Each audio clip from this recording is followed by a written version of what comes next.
This monument behind me is a tribute to the 26 lives lost here in a tragic coal mining disaster back in 1838.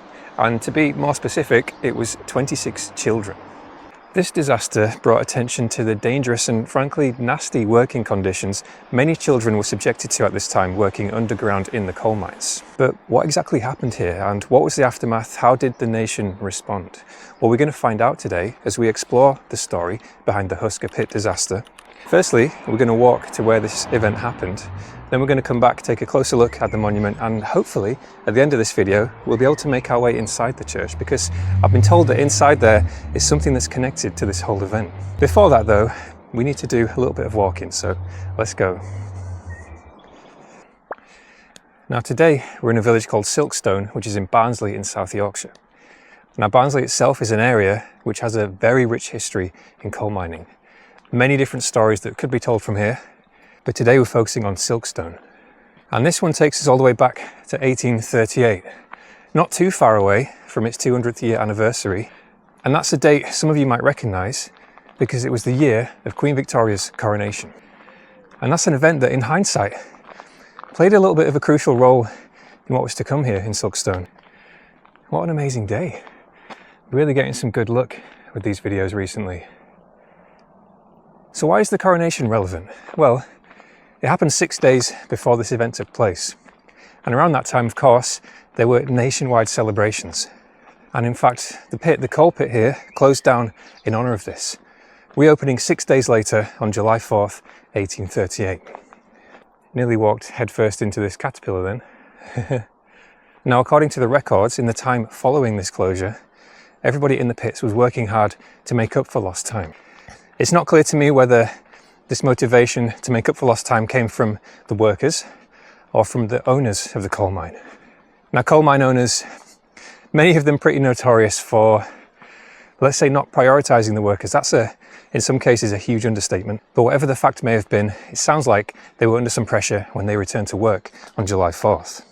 And for the most part, this was a regular day. By no means an easy day. I don't think there was such a thing down the coal mines. They were pretty brutal working environments, very dangerous, very physically intense, and probably highly stressful. This is a little interesting maze of fences and stiles.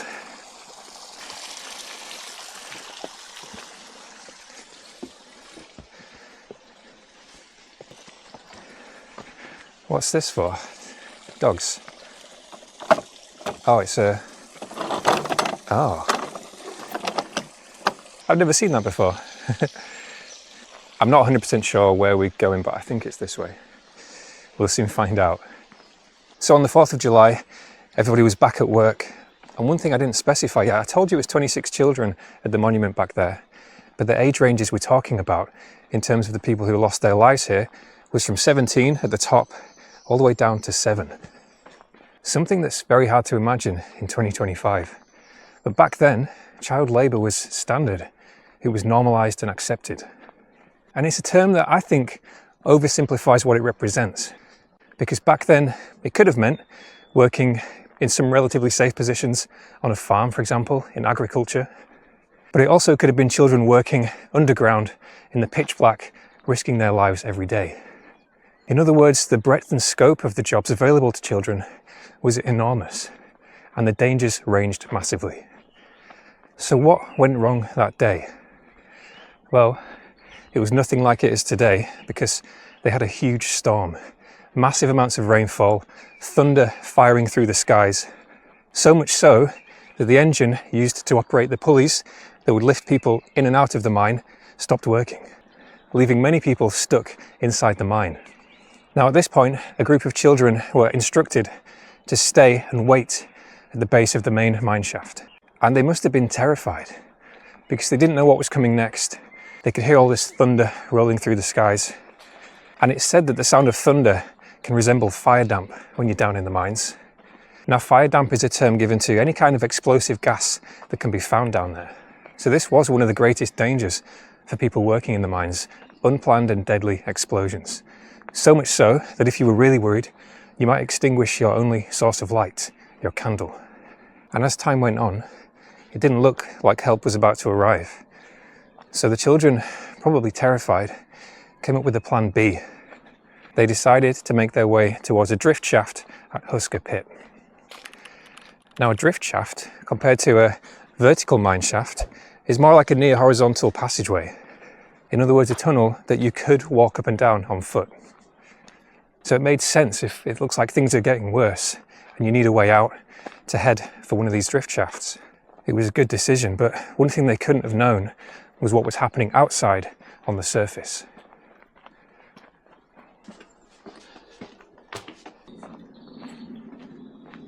Now, at this point, the children were a group of more than 26, and as they made their way up through the shaft, that was unfortunately where they were met with this torrent of water that flooded the shaft from above ground.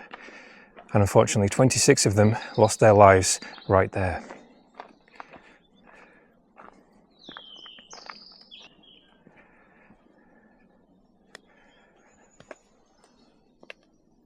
Now, one thing I do like about this monument in particular is that in comparison to just a stone with some of the story on, it really helps to paint a bit more of a picture of the physical conditions. Good timing. The physical conditions that these children were subjected to. There's a lot of tractors in the area.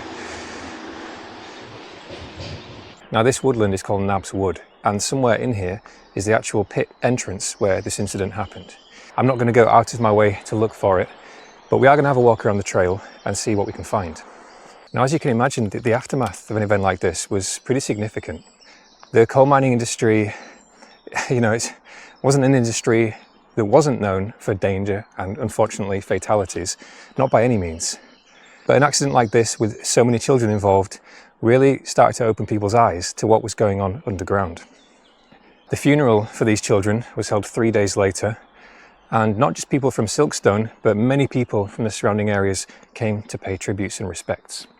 And the disaster here at Huskar Pit was a massive contributor to changes that were about to come to the coal mining industry. Starting off with a huge report investigating and documenting the working conditions of these children in a way that hadn't been done before. Hello.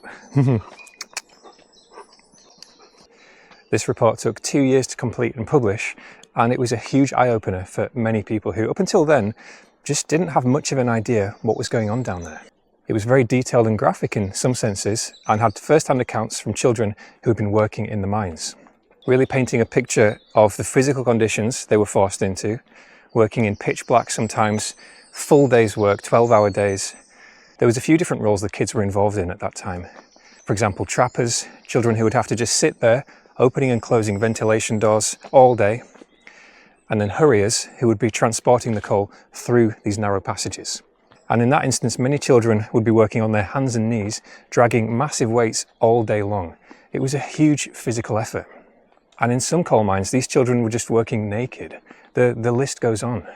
Now, thanks to this report, people in the general society had their eyes opened to what was really going on. And as a result, a few years after the Huskar Pit disaster, the laws changed. Firstly, meaning that women and young girls could no longer work in the mines full stop. And young boys now had a minimum age of 10. So it didn't solve all the problems, and it took a bit of time to really be implemented, but it was a good step forward. Now, following that, over time, working conditions and laws did improve in favour of coal miners, but ultimately it was always an incredibly dangerous job. And in many cases, even as workers' rights supposedly improved and unions came into play, the miners still suffered and were subjected to the harsh and, in some senses, brutal decision-making by the owners of the coal mines. So much so that in later years following the Huskar Pit disaster, some of the biggest incidents and the worst tragic events in the history of coal mining were yet to come. And we'll certainly get to some of those in future episodes on this channel. I assume the old pit entrance is not so prominent in the landscape now, but it's somewhere around here, probably overgrown, covered in tall grass. You know, as heavy as this story is, it really is beautiful here. I didn't realise it until I arrived here today, but I've actually been to Silkstone before, some years ago now, and at the time I knew nothing about the story of Huskar Pit, which I feel a little bit shameful for in hindsight, because it's such a significant part of the history here. And if this place has never been on your radar before, I would 100% recommend visiting. It's a really nice area, so much to see, a lot of history, plenty of amazing places to go hiking. And if I remember rightly, some good pubs as well. Okay, let's make our way back to that church. There was a sign for a footpath. I mean, at this point, I know the rough direction. I'm just following any footpath signs. This looks a bit weird. Ow. That was a cat.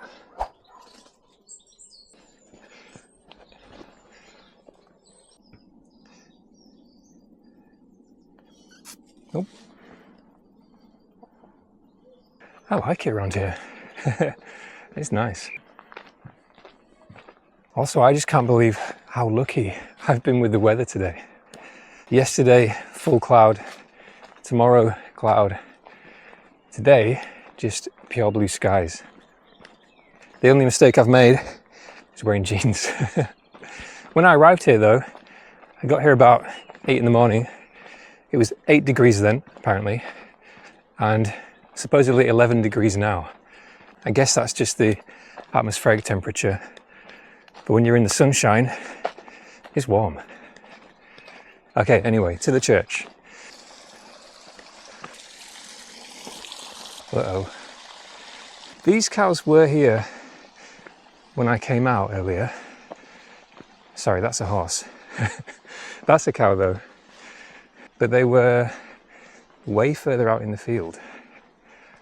I'm not really scared of cows or horses, but I don't really like to disturb them.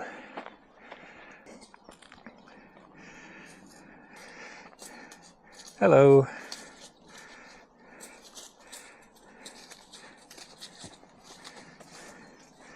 I mean, if I need an escape plan, I can just dive down that hill, I guess. Hello, horse. Uh-oh. Okay, this is a bit too much horse action for me.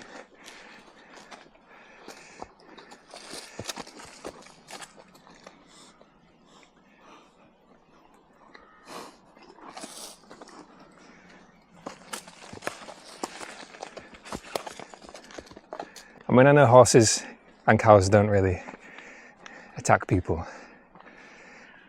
At the same time, I don't want to make them nervous. Why has that one got horns? Is this just a classic example of city boy overreacting in a field? This is not my favourite part of the trip so far. Just to let you know. Probably just no big deal for anyone living in areas like this. I'm used to passing by a few cows, but not often walking directly through so many of them. I don't mind looking like a bit of a wuss, it's fine.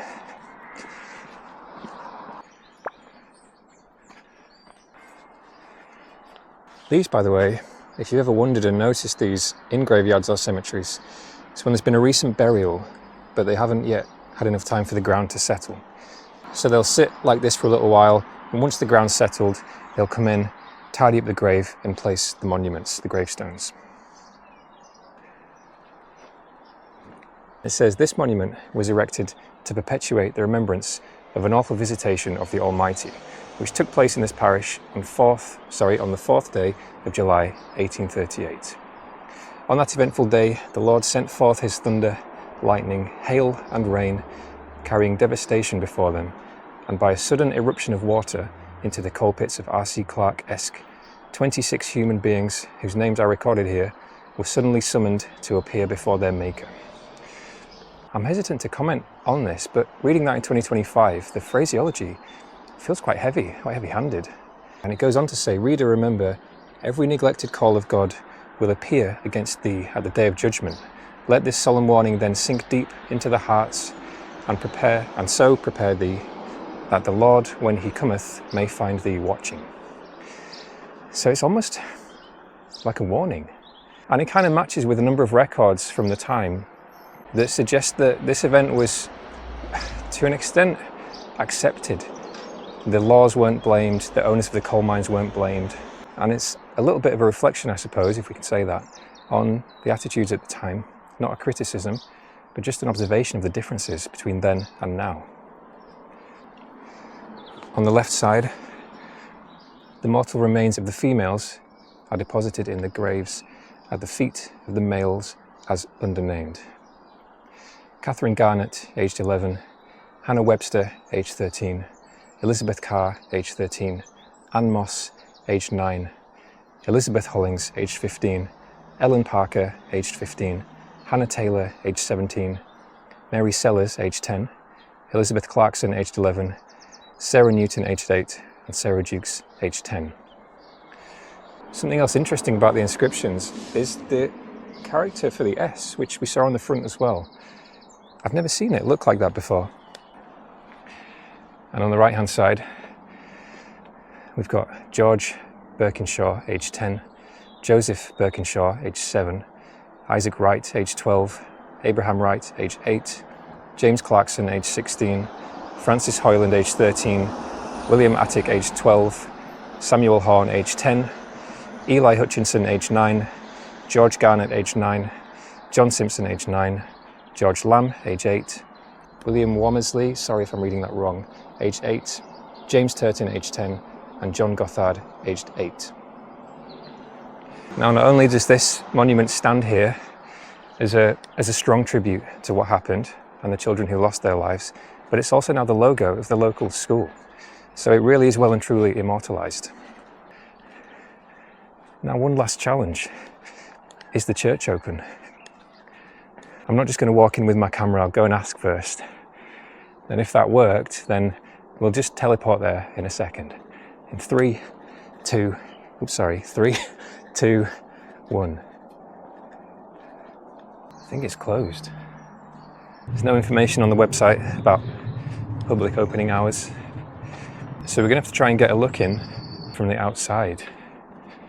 It's not really going to have the same effect in any sense, but I can at least describe to you what I was going to show you.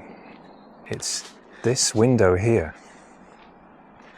Now, it's very much doing it an injustice from this side, but this is a stained glass window that was created as a tribute, as a memorial to the Huskar Pit disaster.